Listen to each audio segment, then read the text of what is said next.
हम जो है आज प्रयागराज संस्कृति वॉल को देख रहे हैं।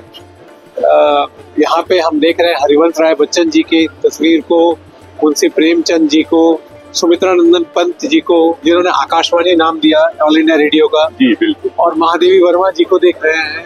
ये सब मूर्धन्य साहित्यकार हैं हिंदी जगत के। और हमारे साथ विजय जी हैं, जीएसटी कमिश्नर। आपसे मिलकर बहुत अच्छा लगा। तो चूंकि आप यहाँ पे हैं तो आपसे बढ़िया कौन हो सकता है जो हमें बताए जहाँ पे हम खड़े उस जगह की महत्ता क्या है, कृपया बताइए। ये जो प्रयागराज संस्कृति वॉल आप देख रहे हैं जी, ये हम लोगों ने बनाया है।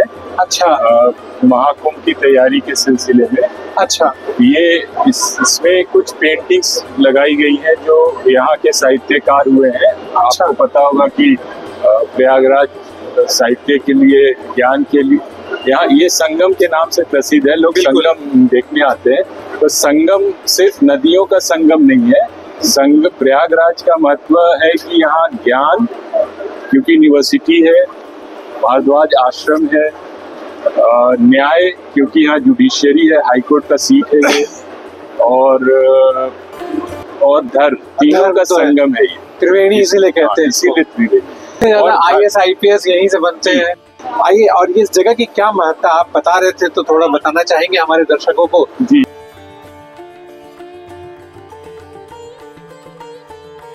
उससे पहले मैं आपको ये बताऊं कि ये बना कैसे है। जी, पहले सारे सरकारी विभागों में फाइल रखने के लिए स्टील का अलमीरा हुआ करता था। अच्छा, स्टील के रैक। अच्छा, तो भारत सरकार ने एक इनिशिएटिव लिया, अब ई-ऑफिस के द्वारा सारा काम होता है। अच्छा, तो फाइलें, जो फिजिकल फाइल थी वो तो खत्म हो गई, उसको हमने डिस्ट्रॉय किया प्रोसीजर के तहत। अब वो स्टील अलमीरा रैक का करे क्या, तो उसका आप देखेंगे कि जो उसके शेल्फ थे उन सबको जोड़ जोड़ के बेस तैयार किया गया, और उसके ऊपर जो यहाँ के लोकल कारीगर थे उनके द्वारा पेंटिंग कराई गई। वाह। तो इसीलिए, और पेंटिंग में क्या सिलेक्ट किया गया कि जो यहाँ के फेमस जो साहित्यकार लोग हैं या कोई दर्शनीय जगह है जो प्रयागराज से रिलेट कर सकते हैं, वो सब बनाया गया। अच्छा, तो ये महादेवी वर्मा है। जी जी, महादेवी वर्मा जो यहाँ यूनिवर्सिटी में प्रोफेसर थी, और नीचे फेमस किताब है कहानी गौरा, हाँ, इल्लू, करेक्ट, इल्लू। फिर सुमित्रा नंदन पंत जिन्होंने ऑल इंडिया रेडियो को आकाशवाणी का नाम दिया, और वो हरिवंश राय बच्चन साहब। क्या भूलूं मैं क्या याद करूं, 10 द्वार से सोपान तक। देन प्रेमचंद, नमक का दरोगा। तो नमक के दरोगा के बारे में आप कुछ बताना चाह रहे हैं? नमक का दरोगा में ये जो बिल्डिंग देख रहे हैं, ये सॉल्ट ऑफिस हुआ करता था। अच्छा, ब्रिटिशर्स के समय? जी जी, यही सॉल्ट ऑफिस हुआ करता था। सॉल्ट ऑफिस हुआ करता था। अच्छा। प्रेमचंद जी यहाँ एक क्लर्क के रूप में काम करते थे, और इसीलिए इसी के इंस्पिरेशन से उन्होंने नमक का दरोगा लिखा। आइए थोड़ा देखते हैं बिल्डिंग को, थोड़ा सा आइए। ये लगभग 100-125 साल पुरानी बिल्डिंग है। इसको लाल कोठी के नाम से भी जाना जाता है। लाल कोठी? लाल कोठी। अच्छा, आइए।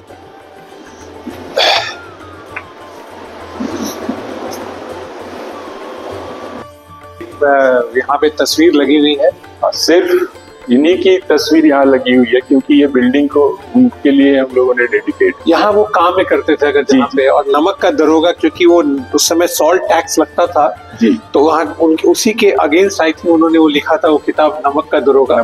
बाद में नमक का दरोगा चेंज हो गया, एक्साइज है ना, GST वगैरह जो 1944 में एक्साइज एक्ट बन गया।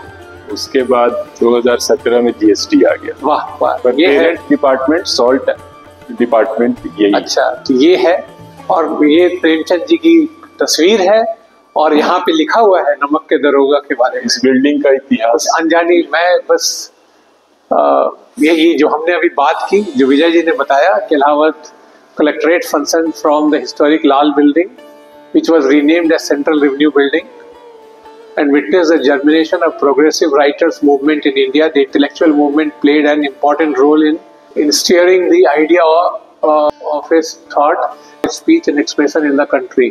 Munshi Premchand, one of the most progressive writers of contemporary India, known for his modern Hindi Urdu literature, he wrote the famous Namak Ka Daroga, the Salt Inspector, while staying at Lal Kothi. Wow. Premchand ji के पहले जो हिंदी साहित्य था, अगर आप ध्यान दे से थोड़ा इसके बारे में जानेंगे तो ज्यादातर जो साहित्य था वो उन लोगों के द्वारा लिखा गया जो राजा या किसी जमींदार के, वो सब राजा के बारे में ही लिखते थे। करेक्ट। प्रेमचंद जी ने पहली बार आम आदमी के बारे में लिखा, इसीलिए इनको कलम का सिपाही भी बोला जाता है। कलम का सिपाही बोला जाता है। बहुत बहुत धन्यवाद, बहुत बहुत धन्यवाद, बहुत बड़ी जानकारी आपने दी, बहुत बहुत धन्यवाद। और इस बिल्डिंग को मेंटेन करने के लिए हम लोगों ने इसको रेसिडेंस के कमिश्नर का जो रेसिडेंस है उसके लिए रख दिया है। अच्छा। और फर्स्ट फ्लोर पे लाइब्रेरी बनाई गई है हिंदी की। अच्छा।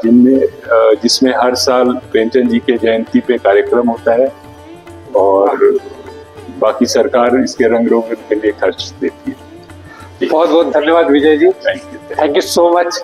आप अपने समय, बहुमूल्य समय दिया और एज ए कमिश्नर आप इस यहाँ पे रहते हैं, मिले हमसे, बहुत अच्छा लगा। Thank you so much. तो हम थे प्रयागराज में और हमें अपॉर्चुनिटी मिल गई यहाँ के जीएसटी कमिश्नर विजय जी से बात करने की और इस संस्कृति वॉल के बारे में और भी अधिक जानकारी लेने की। और जानकारी मिली इस लाल कोठी के बारे में, जो कि पहले था सॉल्ट ऑफिस, ब्रिटिश के ज़माने का ये सॉल्ट ऑफिस है, और कैसे यहाँ पे प्रेमचंद क्लर्क थे और उन्होंने यहाँ पे नमक का दरोगा यहीं पे लिखा।